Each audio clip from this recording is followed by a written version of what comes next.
Monsieur le Président, merci d'abord de nous faire l'honneur d'être avec nous pour votre premier voyage à Riyad et de faire l'honneur de partager avec notre audience, qui sont pour beaucoup des investisseurs, comment va l'Afrique aujourd'hui, comment va le Sénégal. Et vous avez lancé il y a quelques jours, j'ai presque envie de dire, quelques semaines après votre élection, un plan très ambitieux. Et en Arabie Saoudite, on aime les plans qui sont visionnaires. Vous savez que la roadmap, comme on dit ici en Arabie Saoudite, c'est Vision 2030, la vision 2030 qui a été mise en place. Et vous avez lancé il n'y a pas longtemps la vision 2050 pour le Sénégal.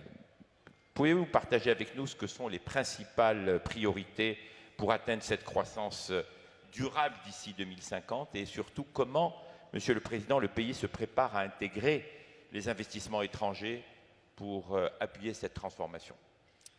Merci beaucoup de l'opportunité que vous m'offrez, que vous offrez au Sénégal de façon plus globale, pour rencontrer des investisseurs potentiels, mais surtout partager, après l'avoir fait avec le peuple sénégalais, cette vision 2050 qui repose sur 4 piliers fondamentaux.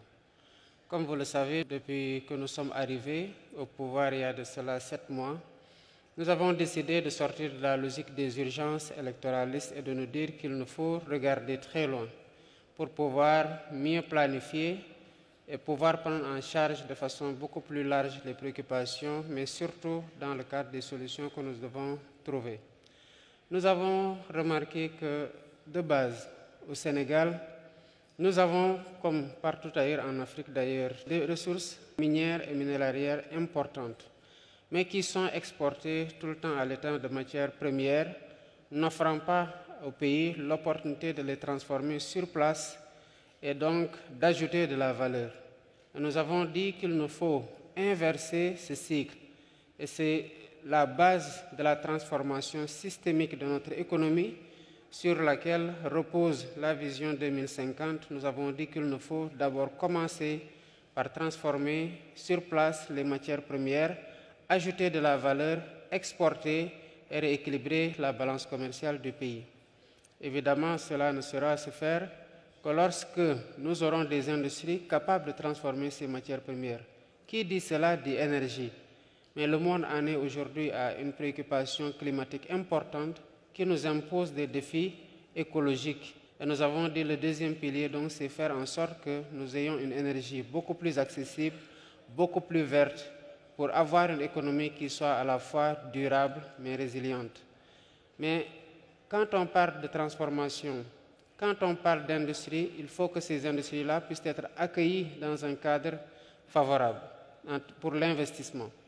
Et c'est cela qui a motivé ces dernières années l'éclosion de zones économiques spéciales sur lesquelles travaille depuis quelques années l'Agence de promotion des investissements pour donner le meilleur climat, mais surtout les meilleures opportunités à ces investisseurs-là d'arriver dans le pays à des conditions favorables. Et l'Agence de promotion des investissements est en train de faire un excellent travail en augmentant les zones économiques spéciales, en les rendant beaucoup plus attrayantes pour les investisseurs. Mais tout ça ne se fera pas sans un capital humain de qualité. Parce que dans ces industries, il faut bien qu'il y ait des travailleurs qui soient qualifiés avec une main-d'œuvre à bas coût. Et voilà pourquoi nous avons redéfini le plan scolaire ou en tout cas la formation des jeunes en investissant plus dans la formation professionnelle, dans la formation technique pour faire en sorte que le marché de l'emploi colle au curricula dans lesquels ces jeunes-là sont formés. Si donc on retrace ces 4 piliers-là, vous verrez évidemment que nous sommes dans une logique transformatrice qui bouleverse totalement les créneaux dans le cadre desquels nous étions en train de travailler. Précisément, Monsieur le Président, rappelons quelques chiffres sur la jeunesse, les chiffres, la démographie au Sénégal notamment. Nous en parlions il y a quelques instants. Effectivement, le Sénégal est un pays très jeune. C'est à l'image de l'Afrique. Hein. Nous sommes 18 millions, mais dans ces 18 millions, les 9 millions ont entre 18 et 19 ans, un âge médian de 19 ans. 75% de la population sénégalaise aujourd'hui est composée de personnes qui ont moins de 35 ans. Vous voyez donc que c'est une population extrêmement jeune. Et dans la projection de l'agenda 2050, nous serons à peu près entre 38 millions et 40 millions. Autant dire que la population va doubler. 38 millions pour un continent qui, vous me le disiez il y a quelques instants, aura 2,5 milliards d'individus, c'est ça? C'est en cela que l'Afrique représente le futur. Parce qu'une population de 2 milliards 500 millions de personnes, avec autant de ressources, une jeunesse qui est ouverte aux technologies de l'information et de la communication, des leaders conscients qu'il faut qu'ils forment cette jeunesse-là pour que la main-d'œuvre soit qualifiée, un continent où tout est à bâtir sur le plan des défis énergétiques, des infrastructures. Évidemment, l'Afrique, c'est le futur sous ce rapport-là. Et voilà en quoi il est important pour les investisseurs de regarder de plus près l'Afrique, mais avec un œil de projection sur ces 2 milliards 500 millions de personnes. Pour le cas du Sénégal, nous sommes par exemple dans une communauté qui est la communauté économique des États de l'Afrique de l'Ouest, la CEDEAO. Aujourd'hui, c'est un marché de plus de 400 millions de personnes. Donc à l'horizon 2050, ce sera plus de 2 milliards de personnes où il y a une libre circulation des personnes et des biens qui en fait un marché commun.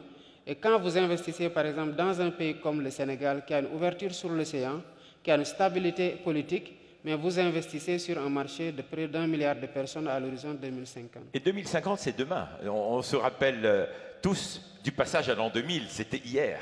Donc c'est bien de le souligner, Monsieur le Président. Dans le cadre, vous avez défini le cadre de la vision 2050. Est-ce qu'on peut être un peu plus spécifique sur comment vous allez diversifier votre économie et surtout quels sont les secteurs prioritaires pour nos investisseurs qui souhaiteraient investir au Sénégal en particulier?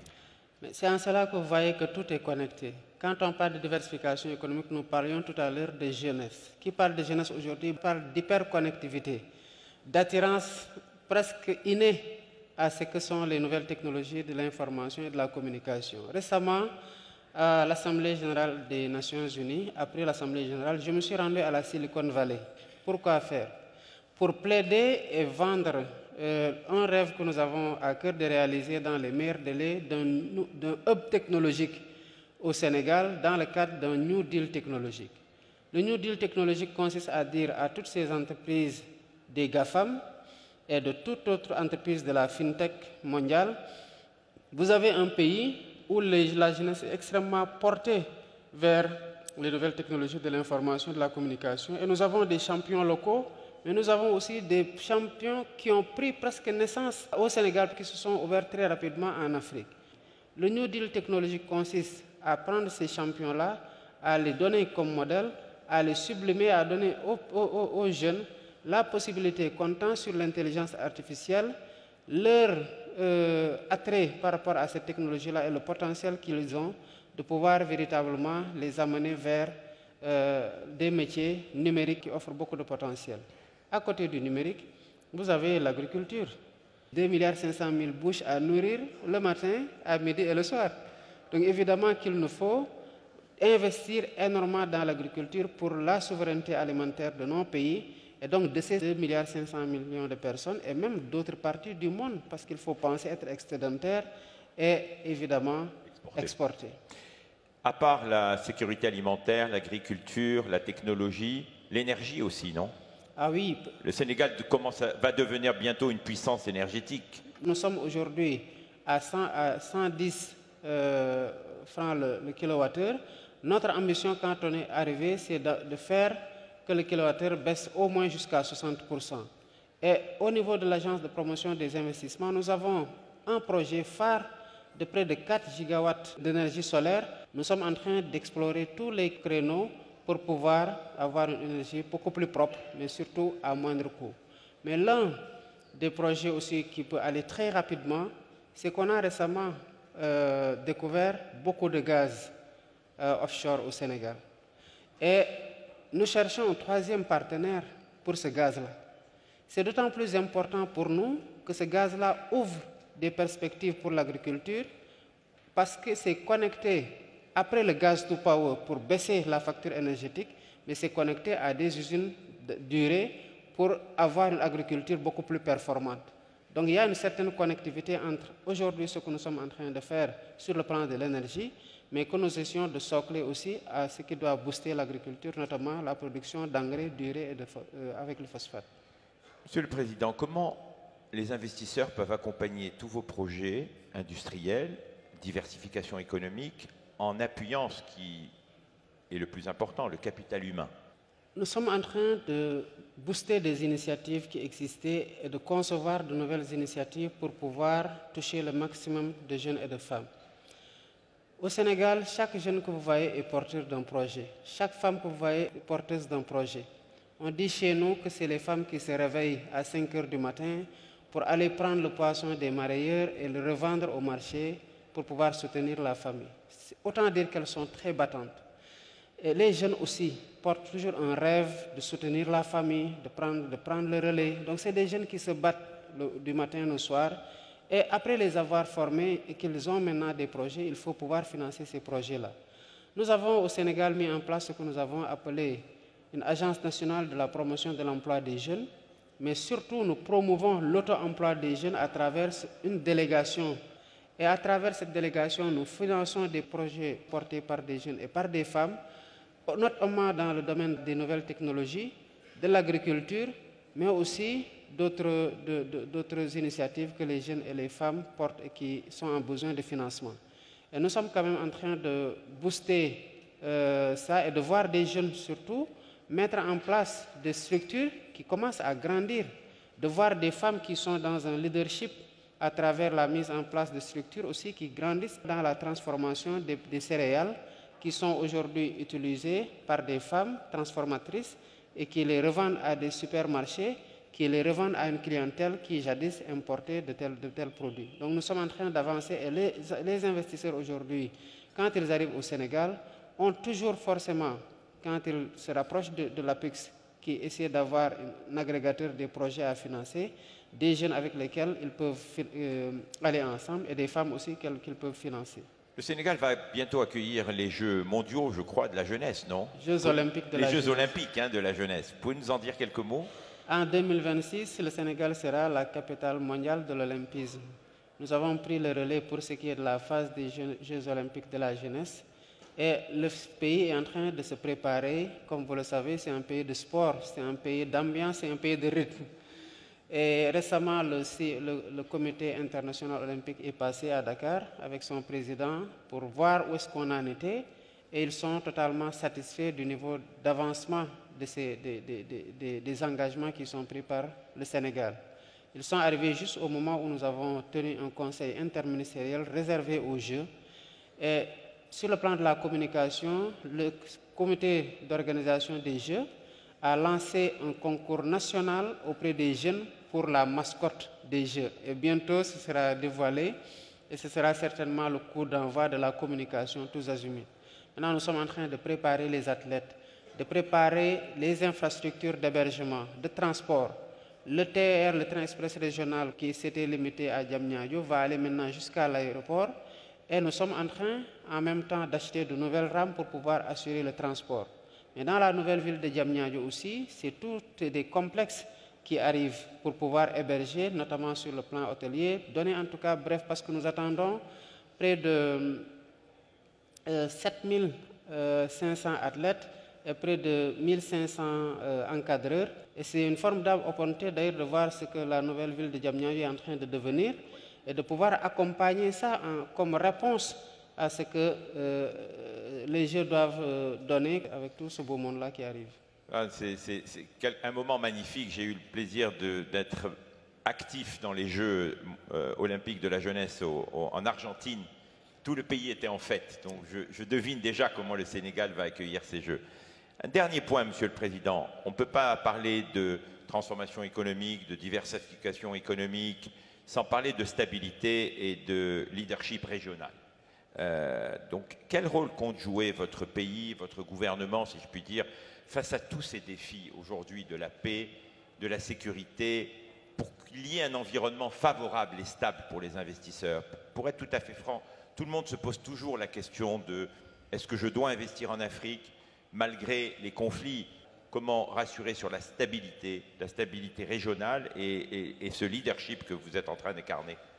C'est tout à fait normal quand on regarde l'historique des changements à la tête des pays en Afrique qu'on puisse avoir ces clichés. Mais comme on dit, toute règle a une exception. Et quand on parle de stabilité, quand même au Sénégal, nous nous bombons un peu le torse pour ne pas faire des jaloux auprès de nos frères africains.